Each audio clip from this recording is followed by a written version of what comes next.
The Indie Writers Club podcast is sponsored by ProWritingAid. ProWritingAid has been my go-to tool for revising and refining my writing since my first book. Built by writers for writers, it's more than just a grammar and spell checker. ProWritingAid helps you enhance your story's pacing, plot, characters, settings, and more. It can even provide on-demand developmental feedback on your entire manuscript with its new manuscript analysis and virtual beta reader tools.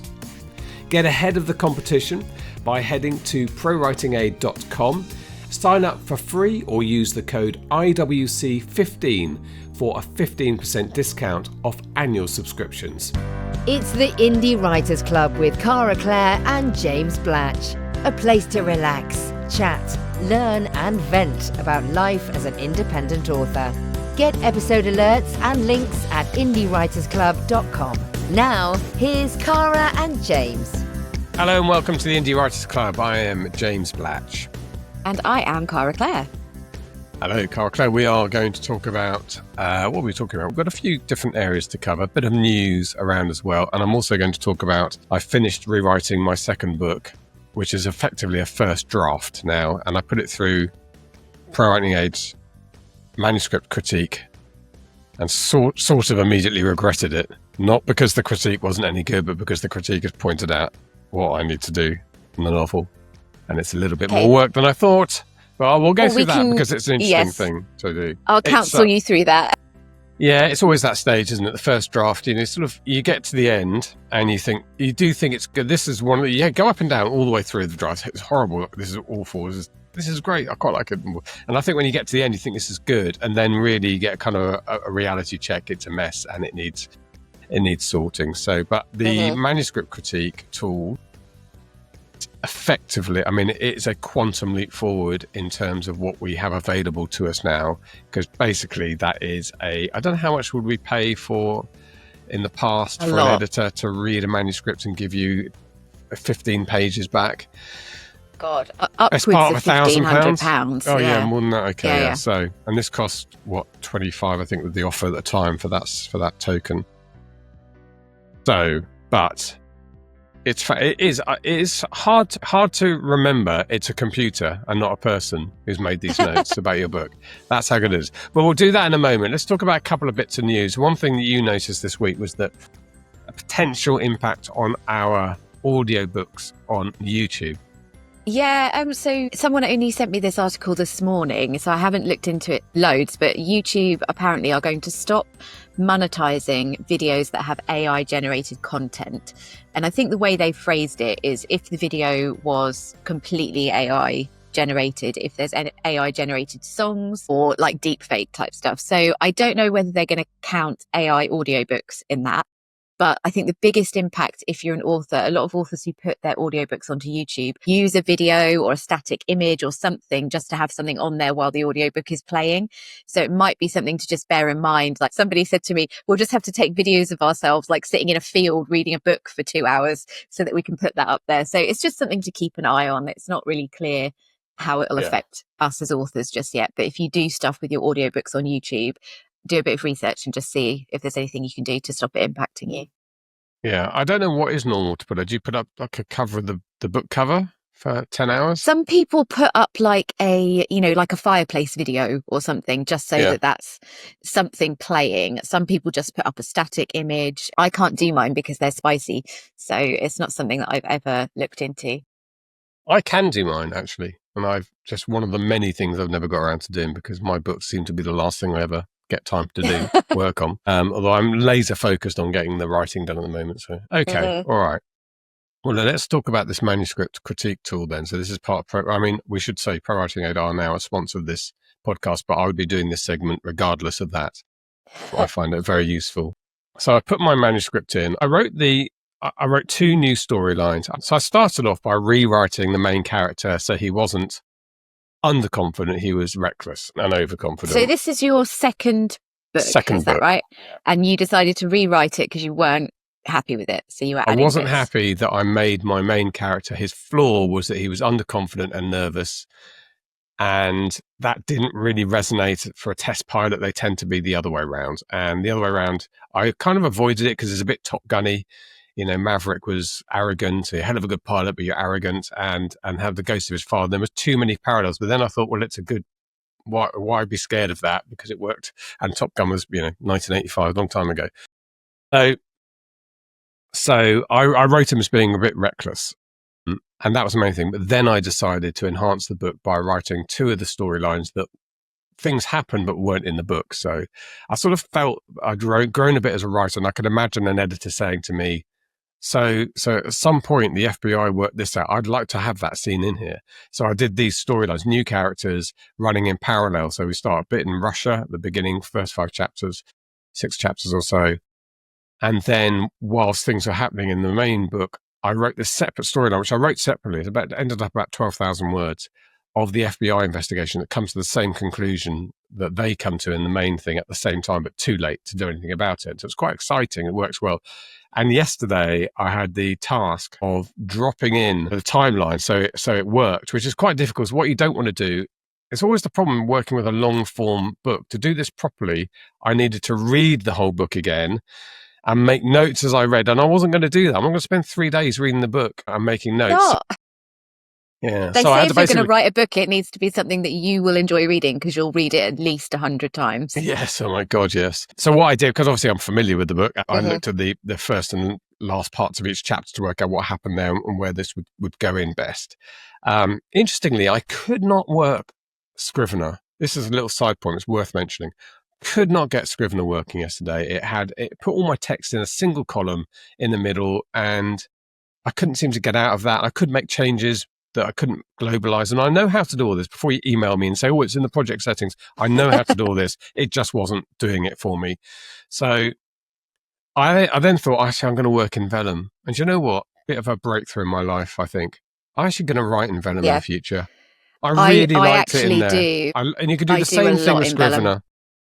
Yeah, they've got so many features now, and also you can export to Word now. So actually for my translations, I've been using Vellum because it exports a perfectly formatted Word file that you can then use for other things. And I love working in Vellum. Yeah. It's a pleasure, isn't it? It's such a great tool. And now you can actually integrate ProWritingAid with Vellum. So you can add the app, certainly on the Mac. It's sort of, I didn't do it deliberately. I just was playing with reset my Mac the other day with a new operating system and loaded some programs again, and it attached itself to Vellum. So now you can turn it off and on if you don't want it there, if you're not in the editing phase. But anyway, so that's the thing. I think I'm going to start writing in Vellum from now on, and as you say, exporting to Word to go off to an editor, whatever you want to do at that point. And then that also gets around the problem that you finish in Word. So you go backwards and forwards to your editor in a Word document. And then at the last minute, you then format it in Vellum. And then there's this sort of existential question, which is the last copy? Which is the live copy? Is it the Vellum one? Because we are humans, and you don't tell me there's anybody who wants it's in Vellum and they're playing around with it to format it, does not make a change here and there, because you'll see the odd sentence, the comma or whatever, even if it's a typo. It might not even be a typo. It might just be, I'll rewrite that sentence. So that becomes, then you want to go back. And I've had this in the past where people have emailed me with a typo, so you have to change it in 2 places, the Word document and in Vellum. Whereas now I think Vellum will be the copy, the live copy, and I'll just export it to Word each time I've made changes. So there's a Word version. That's what I do. And if you've got, once your editor's worked on it, you can re-import the Word file. So if they've worked on the one that you've exported from Vellum, it'll have all the formatting and stuff in there. So if you make all your changes in that from your editor, then you can re-import it into the Vellum file, and it will still remember like where all the formatting is and stuff. So I love working in Vellum. Yeah. Yeah, I don't know why I didn't think of it before. I saw it as a formatting tool. Actually, I loved it for that. But now I think it's more than that. I think it does a sort of Scrivener job. Yeah, interesting. I suppose different ways of doing that, because you could also just have the Word document open and make the changes, because depending what type of edit notes it is, you're not necessarily going to incorporate everything. That might make that a bit more cumbersome than ticking accept or reject, but you could do that and then import it anyway. All right, so should we go through this? We're going to have a little look at this. Yeah, go on. Stuff. So the story overview, general, historic, I mean, it is incredible. So I do love the fact that So having done my real, remember this guy was underconfident. That was his problem. So this is the assessment now. Story overview: gifted but reckless. Cold War test pilot Red Bronson. So I've done the job, right? You have done the job. Well done. Well done. Must recruit a mysterious, self-taught aviation genius to save his career, but the new protege is a Soviet spy with a hidden agenda. As Red is drawn into a top-secret project to fly experimental satellite killer aircraft, he finds himself in a high-stakes game of trust and betrayal, where one wrong move could cost him his life and his country its most valuable secret. So that's a really good summation of the book. So thank you. It understands it. It then has 5 big plot points to the book. So to describe as the book works, how it's set out. Gives some narrative elements. So it talks about the themes in there, themes and motifs, betrayal and trust. The story's central emotional conflict revolves around Red's relationship with Brandon DuPont. Red places his trust in the older pilot, viewing him as a friend and mentor, only to be profoundly betrayed. The theme explores personal costs of misplaced trust in high-stakes environment where allegiances are never certain and manipulation is a weapon. Father figures and legacy, so I'm really pleased. So I have a watch. So there's an opening. All my books start with a kind of scene-setting opening forward, which is not narrative. It's just something that happened. In this case, there's the young boy, Red, playing baseball, sees a plane falling out the sky, and they live near Edwards Air Force Base, and they're boys, so they just want to go to the crash site. And he ends up taking the watch off his outstretched hand from the crash wreckage, and that's his father, who's watched die. So that's the beginning of it. And the watch, he wears this battered watch through. And I wanted him wearing the watch. And I don't think I really thought it through properly, but I wanted to have this battered watch with him the whole time because that's, obviously close to him. And for people occasionally to say to him, why don't you get that watch replaced? And then the very last scene when he's asking Sarah to marry him, because there's a romance subplot in my book. Sarah says, I want to get you something. I think it's time for a new watch. And he agrees. And it's funny how I wrote all that, but the manuscript analysis worked out why I put it in there. So what it says about this, themes, it's one of the 3 themes it picked out: the broken watch. Red's damaged watch, inherited from his father after his fatal crash, is a recurring motif.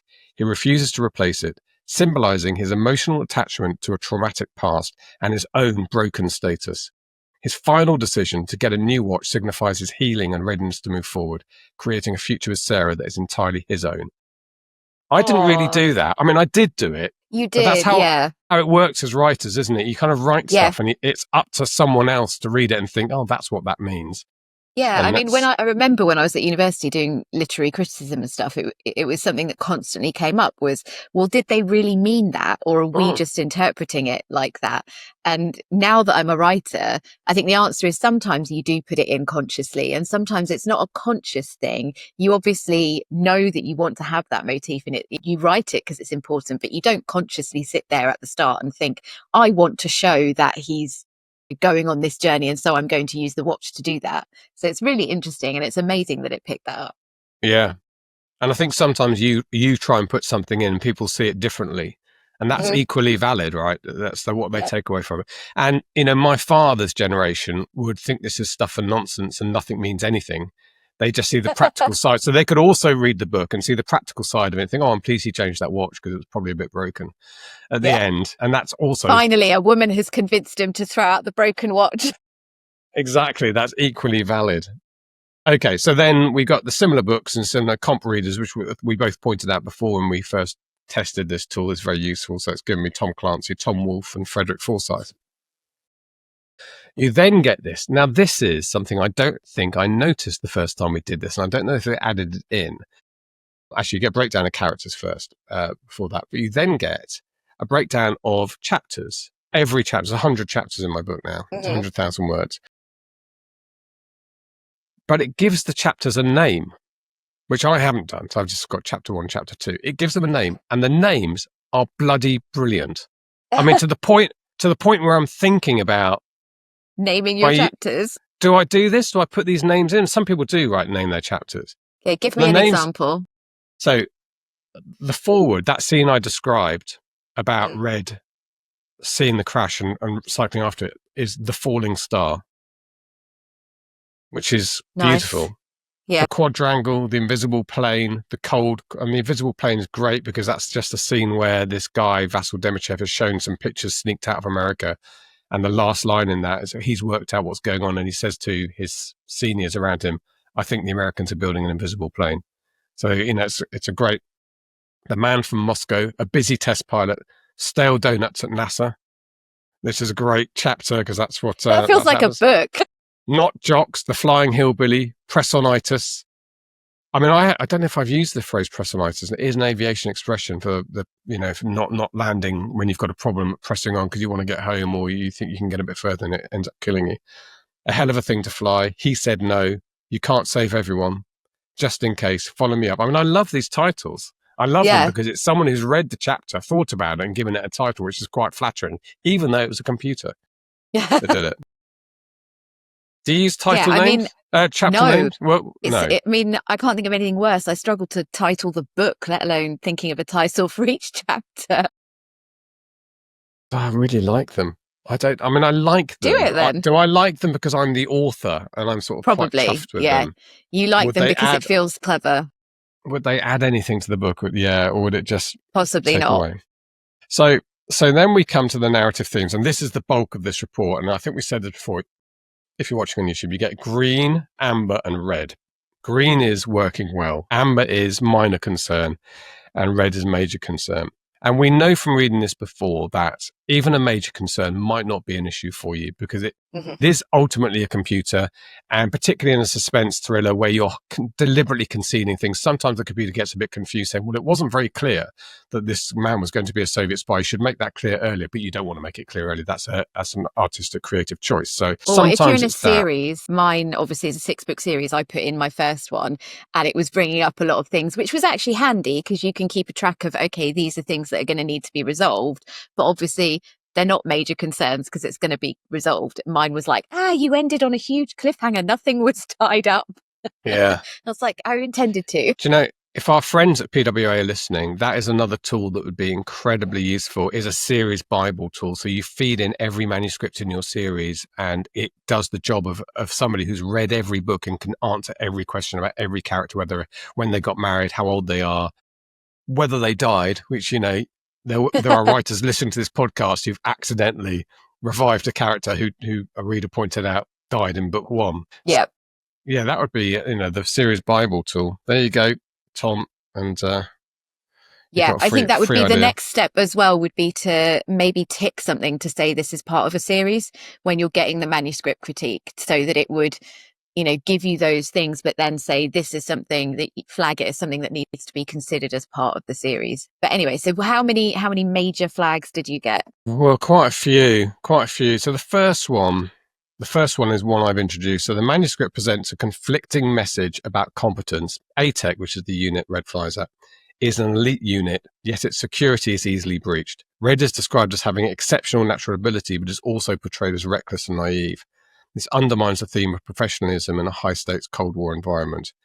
And then it says where in your text, and it says a contradiction. This is great. The contradiction is present throughout your manuscript, from Colonel Montgomery's criticism of Red in Chapter 7 to Red's gullibility in dealing with the fake Leo Rodriguez in Chapter 9. So suggested improvements: reconcile these contradictions by framing them as a central tension. Portray ATEC's culture as one that values flying talent over procedural diligence. So what it's saying is what I've written into the book, where Red is is reckless, would work better if that was allowed to happen by the unit being a bit reckless. And that also opens the door for what happens when it gets infiltrated. But I don't know what I think about that, because I think people always have this thing of people say, oh, you mean like an ex-RAF pilot or military pilot. And they say, I'll read your book. And I always say to them, I've said this before, I always say to them, do you read novels? Because if they don't read novels, I always get the same feedback from them. This is implausible and this is ridiculous. And if they do read novels, they love the books because they understand. So I do wonder if this is touching on, well, it is a novel. And it is extraordinary what happened, that this man was able to infiltrate it. I don't want to make it too obvious and easy for that, because I don't want to signal too early that they've been infiltrated. But it does also, at the same time, it has a point. And I'm trying to talk myself out of it because that's a throughout the manuscript one. And you don't want to throw out the manuscript one, right?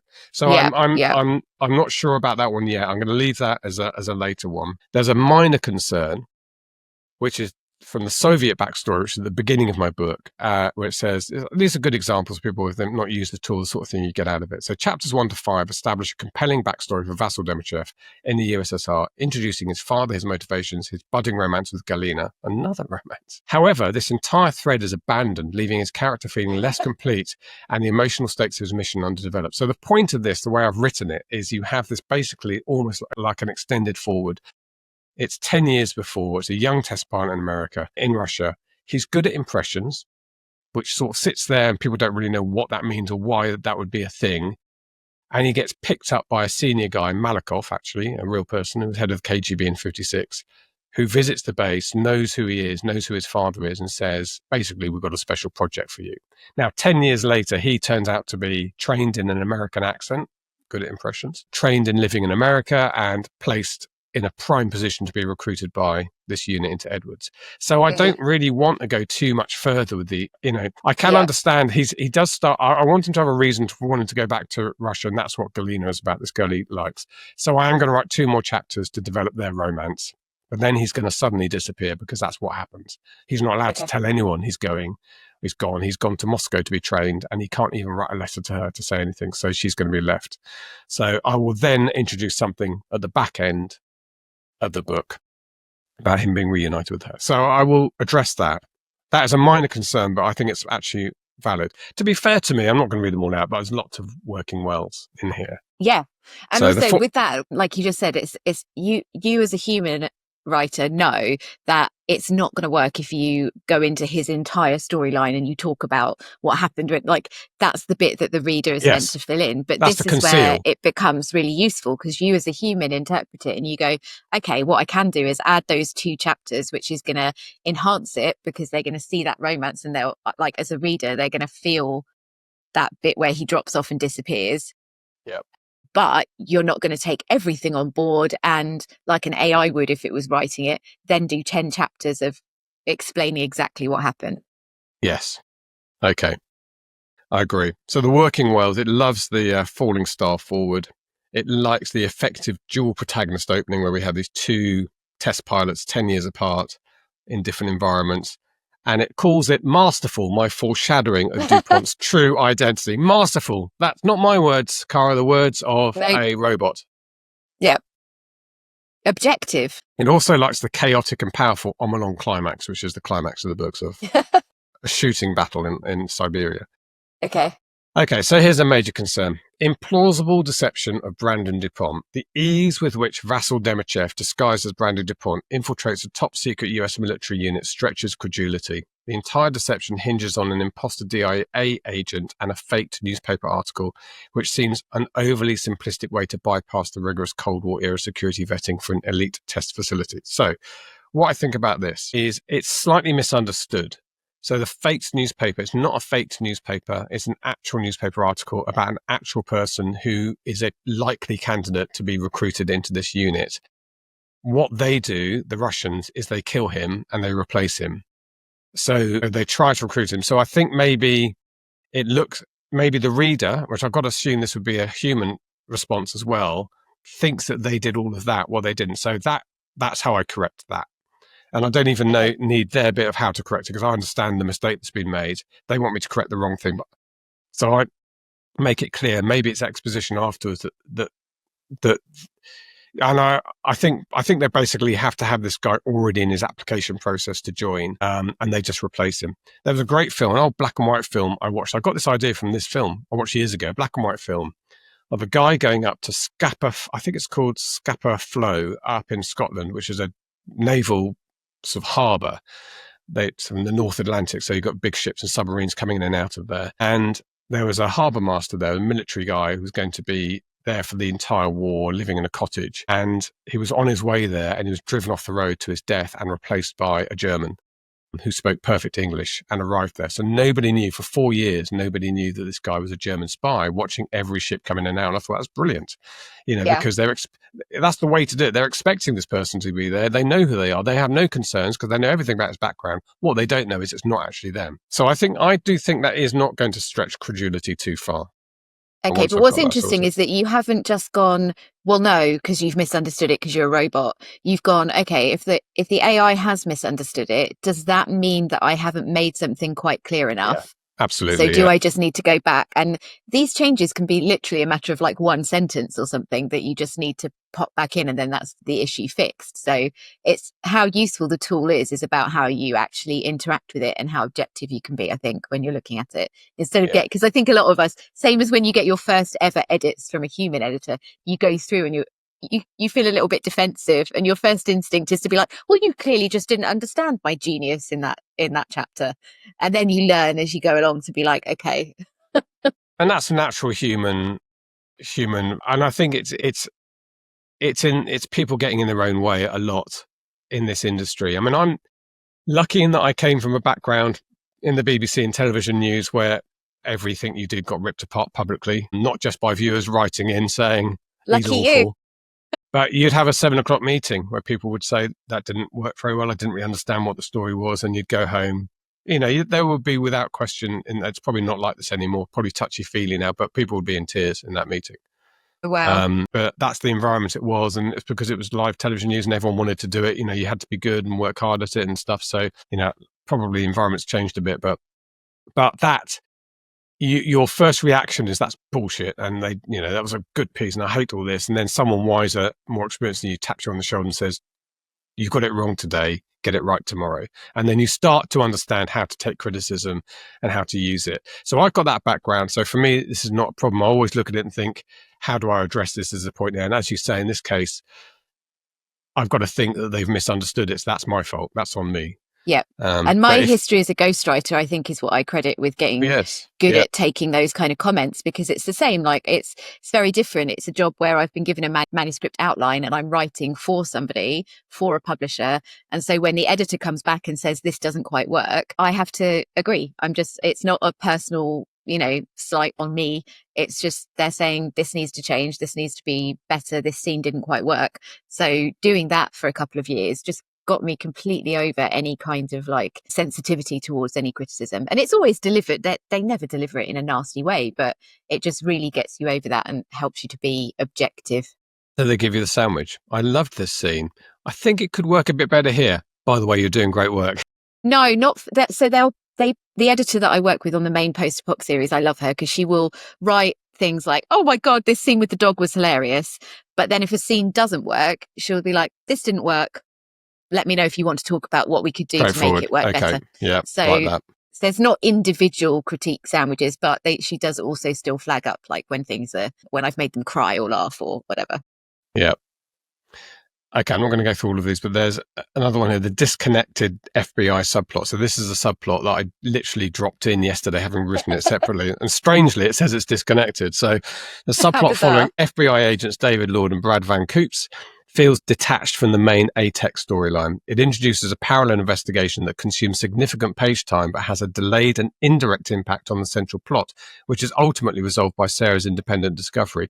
Now that is true, but I don't think that's a downside. I want everybody, because basically the reality of who this person is discovered by 3 different people at the same time, and it's too late. It's literally the time, like minutes too late. So there's this FBI team dig up the body of Brandon DuPont and say, and just stand there staring, not sure what to make of this, because they knew that his dad might be there, but he's there, but they know that he's at Edwards and the penny's dropping there. Sarah, Red's love interest, never liked Brandon. He rented her house, which is another thing that comes up in a second. He rented her house. She breaks into her house because he always refused to give her the spare keys so she could go in there.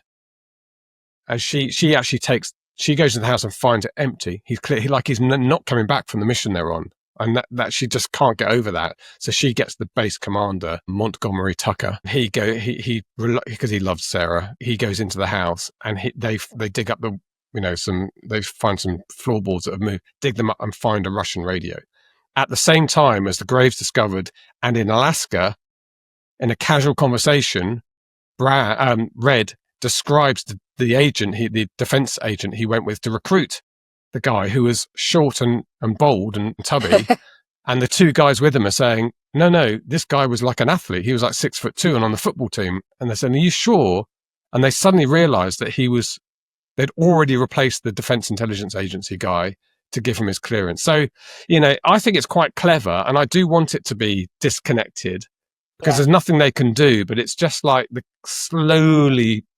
pennies slowly dropping all over the place. But again, to take back that is a valid criticism. It means it's not working properly. So I now need to read probably that third of the book and work out how to integrate it better, and probably have some overlaps. So once it is discovered, I have these FBI agents meeting Red and saying, this is how you were duped and this is what we found and everything. So anyway, okay, look, I think that's probably enough for me to give you an idea of what you get from this scene. Is that all my reds? I think the only red one is, this is a great one actually. So Sarah goes into the house because she wants, I always have her just say, look, where are my spare keys? But the computer's pointed out, give her a stronger motivation for wanting to go to the house, like something because her parents' old house, like something precious to her that her parents have, and because she doesn't like him, she doesn't like the idea of that photograph being in there, and she wants to go and get it. And he's being weird about not letting her into the house. That's a brilliant little line that an editor would give you to motivate a storyline, a subplot. So I will do that as well. So I've got some work to do, Cara Claire. Do you think if you hadn't had the ProWritingAid thing, you would have used a development editor for this? Or would you just have edited it yourself and then gone? So it just shows that it's not replacing a human in the process, because you wouldn't have used a development editor for that. And the book would have been fine. The book would have still been good, but it's the difference between actually, by making these tweaks, are you going to take it from a 4-star book to a 4.5-star book, or from 4.5-star book to a 5-star book? So I'm really excited and also scared, but also excited to use it. Yeah. Yeah, it is. There's nowhere to hide with this stuff. It sort of lays it all out. There's work to do, as there is, of course. That would be the right thing. So yeah, won't quite be published in the next month. Funnily enough, I got an offer, one of those things from Amazon yesterday saying you're up for Kindle deals for the month of August for this book, and I thought I'm going to say no to it. First time I said no. Really? Because it won't be published, and I don't want the old one being promoted now. I just hope, you say no and you think it's a bit like a freelancer saying no to work. You just hope it means they're not going to think, oh, this guy's flaky, I won't offer him a Kindle deal again. I don't think they think through it that deeply. It's a computer, isn't it? So, yeah. Okay, so I think, again, this is called the Manuscript Critique tool in ProWritingAid, and I haven't used the beta reader tool, which I will use after I've done this. So I think this is first draft corrections. Okay. I'm going to do that. I'm then going to go through PWA for grammar and spelling. I'm going to do that myself, and then I'm going to try the beta reader, and then I will have some human beta readers as well. So. Okay, it's very exciting. I'm excited to see what the beta read is like, because how that is going to differ from the manuscript. Yeah. Now, on another subject, we are going to talk about pricing in the last 10 minutes. But Well, are we though? Because I also have some translations news that I want to talk about. Well, should we bump pricing to next week then? Okay, let's bump pricing. I have just got off an interview with George Chesterton, his name is, a journalist at the Daily Telegraph, which is a quite prominent newspaper here in the UK, who is doing a feature on the rise of indie publishing and self-publishing in the UK. So it was great because I was thinking this morning, I was on a run this morning thinking, is it going to be a series of questions that I have to sort of find a way of putting into it what I think about? Because I've got quite a lot to say about the rise of indie publishing. And he said to me at the beginning, look, I've spoken to quite a lot of authors at this stage, and several of them mentioned your organization that gave them a start. So I'm intrigued as to what that is. But I'm also intrigued in if you've had a sort of a platform view of it over the last few years. What do you think? So why don't you just go ahead and tell me everything? And I thought, that's perfect. So I spoke for 10 minutes. I spoke for 10 minutes about how, the gatekeepers have been swept away, and how the big shift of power, in my view, is not from publishing to authors, it's from publishing to readers. And readers now really lead the industry, and because most indie authors are basically readers, have come to follow their passion. So he loved all of that, and hopefully it's going to be a very positive article for us. So he's going to let me know when it's coming out, and we'll circulate it. Yeah, and I did mention you, but whether you'll get in there or not, I don't. I didn't tell you to mention me. I said to mention the podcast. I'll send in the podcast link. Yes. So. You didn't mention the podcast. I'm going to send George this podcast link, and this is a test to see whether he actually watches the podcast or listens to it, because he'll have to email me back to say, yes, I got to the point where you gave the secret code Blue Danube. Like a cold war. The weather is cold on the Blue Danube at this time of year. Okay. It's the secret is that some spy sort of code. Spy joke that I should understand? Exactly. Yes. Okay. Well, it's very small, like a joke, only smaller. That's okay. what she said. Yes, exactly. What were you going to talk about? I was going to talk about my translations. Yes. Yeah. And I think obviously we'll do a proper episode on it in maybe a month's time when I've got some proper data. But as a result of the writing retreat and talking to everybody about, actually it started when we were talking about pricing, but then we started talking about translations, and so many people have been using Scribe Shadow to do their AI translations. And so many people that I've spoken to have said they don't need a human editor to look at it. They are just putting them straight up there. And going for it and getting good reviews. So I decided to start with Spanish because I've got a publisher for my German, and Spanish is next on the list. And this is something that, I've got a 9-book series. So without AI, there is no way this would ever have happened, because I would not have taken the risk to pay £2,000 per book or more than that to get them published. So I used Scribe Shadow. I did all 9, and it took me about 2 days, doing a couple of hours each day to get all 9 translated and listed for pre-order. So I released 3 on Saturday, 3 on Sunday, 3 on Monday. And at the moment, the first 6 in the series are in the top 100 for the romance fantasy chart. My first in series is sitting just behind Rebecca Yarros, Fourth Wing, at number 4. It's a number 1 new release ahead of Nora Roberts, and it's number 400 in the entire store. No marketing. I'm spending £10 a day on Facebook ads, okay. But that £10 a day has generated £70 back in revenue. And that's going to increase because I haven't seen the read through yet. I know because of my position in the print chart that I'm also selling quite a lot of print copies, but they haven't come through yet because obviously it's print on demand. They haven't been printed yet. And already, so this is since Monday and we're recording this on Thursday, Spain is now accounting for 20% of my daily income. Amazing. On KDP, which is just well, I know what I'm doing after blown this my call. mind. It's blown my mind. So I've now got all my Dutch ones ready. They're going to start releasing this weekend. But just I think if you look at the charts, actually, if you look, you can see exactly why. I mean, it's basically like indie publishing was back for us back in the day of like keyboards and stuff, like years ago, because they've got the big titles like Rebecca Yarros, like Nora Roberts, those kind of people. And then there's really just not many indie titles. There's really not that much in terms of options for them to choose from. And Facebook ads, my clicks started at 1 pence a click, and now they've now stabilized at 2 pence a click. So compared to how my UK and US ads have been doing recently, it's kind of left me a bit speechless watching it. And it's also something I've really noticed because I'm an author who's obviously relied on TikTok so much. The mindset shift is completely different, because usually when this happens to me, I'm going, right, let's wait for the decline because this is the result of a TikTok video blowing up.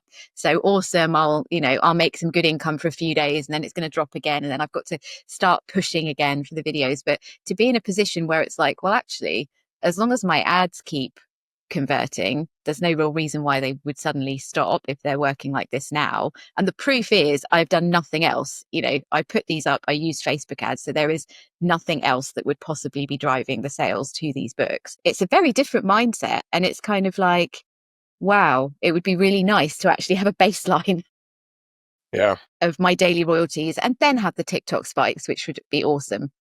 But if you look at that, it's cost me, I think I did the $200 package on Scribe Shadow, and that was enough credits to translate all 9 of my series, and it made that back within like the first 2 days. So as the read through starts to kick in, I'm excited. That's amazing. And I know what I'm doing after this call. I'm gonna do my I think I've probably done my Spanish because I had the 299 and loads of credits left in the month, so I did a lot of my books at that point, but I haven't done anything with them since. But and I quite like doing the covers myself. And I should say as well, my first reviews have come in 4.5 stars and 5 stars. just talking about how awesome the plot was. Nobody's mentioned the translation at all. And one thing I did do, because the thing I was worried about was the spicy scenes, because there's a lot of nuance in the words that you choose, and it really affects the feel of a scene if you choose different words for different body parts or different actions. So after Scribe Shadow had done the translation, I chose 4 scenes, I copied them back into Claude with the original translation, with the English version, and said, could you compare these and tell me if it's a good translation? And every single one, it went through and it actually detailed, like, yes, this word has been chosen in Spanish because it gives the same effect as this. I can see that here the sentence has been edited to be like this because it gives the same feel as this. So after doing those 4 scenes, I was like, right, that's good enough for me. I'm happy. Wow. But my sex scenes probably get better with the translator. They'll probably look at what I wrote and Here's hoping. I don't think more like having an off with you is going to cut it. It might. Yeah. I mean, obviously this is romance, it's spicy romance, so I don't know how other genres convert, but I know people who are writing in sci-fi, I know people who are writing in straight fantasy who are also doing really well with their translations. So it's just at a time when we're all struggling with, TikTok reach, with Facebook ads in the UK and the US, it's something that we can all do to maximize the use of our intellectual property and bridge that gap. Because if you've got income coming in from 5 different languages in all those different 9 books in 5 languages, that's going to be a hefty bump in income. Yes, congratulations, Cara Claire. Couldn't happen to a nice person. Thank you very much. Well, I was spending £10 a day on Facebook ads. I've just bumped it up to £20 to see if I can break into the top 200 in the store, because obviously if £10 a day has got me to 400 in the store, let's see what £20 a day does. Yeah, you have to be careful with scaling. It doesn't always work like that. But, play around with what it does with the return. Old days, I was quite slavish to the 20% scaling rules. Only go 20% at a time, even if it's over a couple of days. You can get 10 to 20 in 4 or 5 days, but just to give it a chance to scale up slowly. But it might not be necessary in that field. I did it 2 days ago, and in the past when I have done that, we're talking years ago, you would see instantly your cost per click would go up. It would start behaving a bit weirdly. It stayed exactly the same. So hopefully I'll be fine, but I'll play around with it. I'm going to aim to get all languages out by the end of July, all the available languages, so we can do an episode in a couple of months' time, really breaking down like the income and ad spend and all of that kind of stuff. Fantastic. There's something flying over my house. I have to look at what it is. It's a Spitfire. It's a Mark 9 Spitfire out of Duxford. The only things flying over my house are pigeons. You probably get some jets around where you are from Mildenhall. I do, but right now just a pigeon. Just pigeons. That's a beautiful sound. So it'll be filtered out by this system we use, Riverside. It's very good at. My air conditioning gets filtered out, all the background noise, but that was the beautiful sound of a Rolls-Royce Merlin engine going overhead, wheeling in the sky. Oh, I'm so sad I missed it. Say that once more with more feeling. Good. Are we meeting at some point? Is it tomorrow? We're meeting tomorrow, yes. Yes. And presumably you need a lift from your house. Our friend Robin is going to transport me from my house. Oh, is he? Okay. And we're meeting at 10. I would have done it. Well, you didn't offer, so you didn't offer. To be fair, I could probably get a taxi. No. One of us will take you. But if Robin Redbreast is going to do that, that's fine. One of you can take me there, and one of you can take me home. So there you go. All right, princess. So I'll see you tomorrow, which I'm looking forward to, and I'm going to do my Spanish translations before everyone else does on Friday when this goes out, which is also tomorrow. I've just shot myself in the foot now because everyone. Well, that was an interesting question. Foot injuries, but from George Chesterton at the Telegraph, who asked me, "Do you not see each other as competitors?" Because I talked about a rising tide raises all ships, and that's a very strong feeling in our community, mostly. And the way I answered it was to describe the fact that you could have 10 romance authors or, Jack Reacher style authors together, but one reader will read all 10 of those in 2 years, and which is enough for each one of them to be able to sell the book to them. And romance authors in particular get an email from somebody 6 hours after they've launched the book saying, when's the sequel coming out? So I feel that we always think we're in competition, but we're not really, because we can't write anything like quick enough for readers. Reading is much quicker than writing. So you can have 100 authors to each reader, right?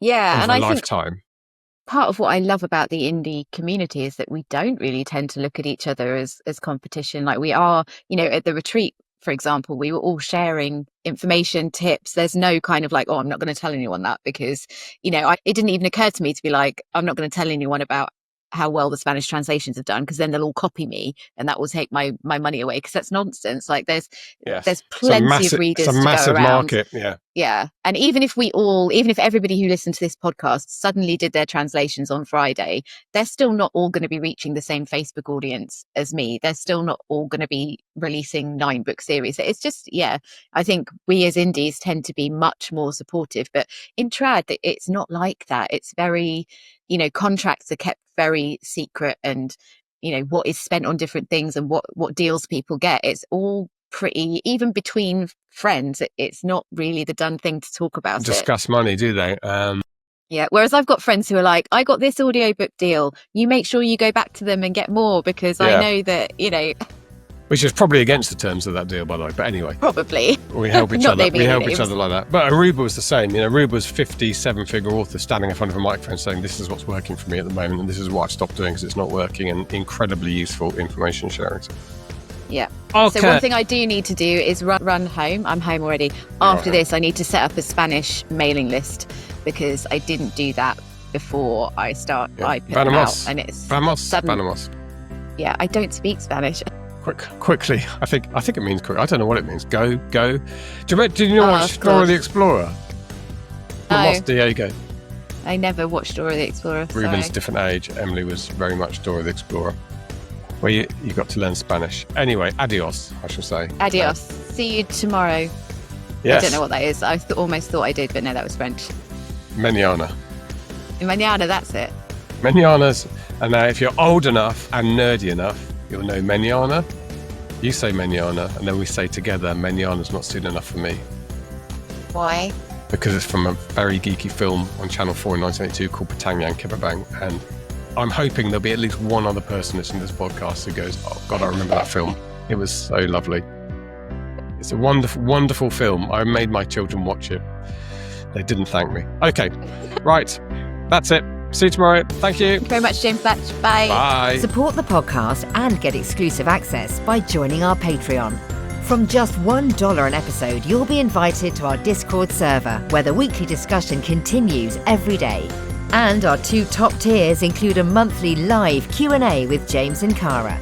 Head to indiewritersclub.com/support. Thank you for listening, and don't forget to subscribe, like and share. We'll see you next Friday. The Indie Writers Club podcast is sponsored by ProWritingAid. Built by writers for writers, ProWritingAid doesn't just check spelling and grammar. It helps you enhance your story's pacing, plot, characters, settings, and more. Now it can even provide on-demand developmental feedback on your entire manuscript with its manuscript analysis and virtual beta reader tools. Give your writing a competitive advantage by heading to ProWritingAid.com. You can also sign up for free or use the code IWC15 for a 15% discount off annual subscriptions.